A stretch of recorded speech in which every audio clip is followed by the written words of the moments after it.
ಅದರ ಪ್ರತಿಫಲ ಇವತ್ತು ಈ ಪರಿಸ್ಥಿತಿಗೆ ಬಂದಿದ್ದೇವೆ. ಈಗ ವಿದ್ಯಾರ್ಥಿಗಳು ನಿನ್ನೆ ಧಾರವಾಡದಲ್ಲಿ ಒಂದು ದೊಡ್ಡ ಮಟ್ಟದಲ್ಲಿ 2 ದಿವಸದಿಂದ ರ್ಯಾಲಿ ಮಾಡ್ತಾ ಇದ್ದಾರೆ. ಸುಮಾರು 76,000 ಶಿಕ್ಷಣ ಕ್ಷೇತ್ರದಲ್ಲಿ ಹುದ್ದೆ ಖಾಲಿ ಇರತಕ್ಕಂಥದ್ದು.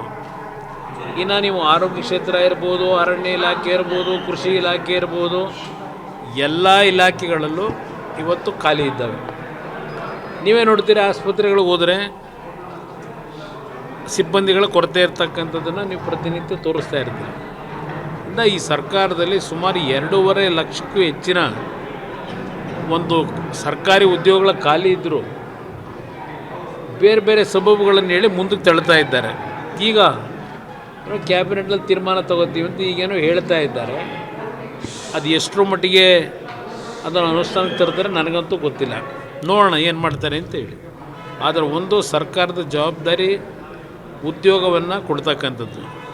ಅವ್ರು ಹೇಳ್ಬೋದು ಕೇಂದ್ರ ಸರ್ಕಾರದಲ್ಲೂ ಹೇಳಿದರು, ಅವರೇನು ಕೊಟ್ರ ಅಂತೇಳಿ. ಇಲ್ಲಿ ಪ್ರಶ್ನೆ, ಇದಕ್ಕೆ ಉತ್ತರ ಅವರು ಕೊಡಲಿಲ್ಲ, ನಾವು ಕೊಡಲ್ಲ ಅನ್ನೋದಲ್ಲ. ಇವತ್ತು ಚುನಾವಣೆ ಸಂದರ್ಭದಲ್ಲಿ ಇವರು ಏನೇನು ಜನಗಳಿಗೆ ಮಾತು ಕೊಟ್ಟಿದ್ದಾರೆ, ಅದರಲ್ಲೂ ವಿಶೇಷವಾಗಿ ಯುವಕರಿಗೆ ಉದ್ಯೋಗ ಕೊಡ್ತಕ್ಕಂಥದ್ದು ಸರ್ಕಾರದ ಜವಾಬ್ದಾರಿ ಇದೆ. ಅದರಲ್ಲೂ ಸಹ ಕಳೆದ 2.5 ವರ್ಷ ಕುರ್ಚಿಯ ಒಂದು ಹಂಚಿಕೆ ವಿಷಯದಲ್ಲಿ ಸಮಯವನ್ನು ಏನು ವ್ಯರ್ಥ ಮಾಡ್ಕೊಂಡಿದ್ದಾರೆ.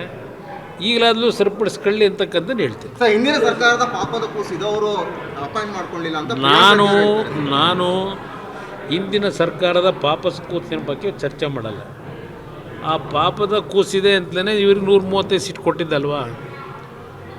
ನೀವು ಯಾತಕ್ಕೆ ಪಾಪದ ಕೆಲಸನೇ ಮಾಡ್ತಾಯಿದ್ದೀರಿ? ನೀವು ಇನ್ನೊಂದು ಡಬಲ್ ಇದರಲ್ಲಿ ಹೊರಟಿದ್ದೀರಿ ಪಾಪದ ಕೂಸ್ತು ಆಗ್ತಕ್ಕಂಥದ್ದಕ್ಕೆ. ಅದರಿಂದ ಅವ್ರ ಮೇಲೆ ಹೇಳ್ಕೊಂಡು ಕೂರೋದ್ರಿಂದ ಏನು ನಿಮಗೆ ಉಪಯೋಗ ಬರಲ್ಲ. ಜನ ನಿಮ್ಗೆ ಓಟ್ ಹಾಕಿದ್ದೆ ನೀವು ಒಳ್ಳೆ ಕೆಲಸ ಮಾಡಲಿ ಅಂತ ಓಟ್ ಹಾಕಿದ್ದಾರೆ. ಅದಕ್ಕೆ ಹಿಂದಿನ ಸರ್ಕಾರದ ಮೇಲೆ ಹೇಳ್ತಾ ಕೂತ್ಕೊಂಡ್ರೆ ಅದಕ್ಕೆ ಸಮಜಾಯಿಷಿನ? ಒಳ್ಳೆ ಕೆಲಸ ಮಾಡಿ. ಅವರು ನೇರವಾದಂತ ಆರೋಪ ಮಾಡ್ತಾ ಇದ್ದಾರೆ. ಏನು ಗುತ್ತಿಗೆದಾರರಿಗೆ ಬದುಕೋಕ್ಕೆ ಆಗ್ತಾ ಇಲ್ಲ ರಾಜ್ಯ ಸರ್ಕಾರ.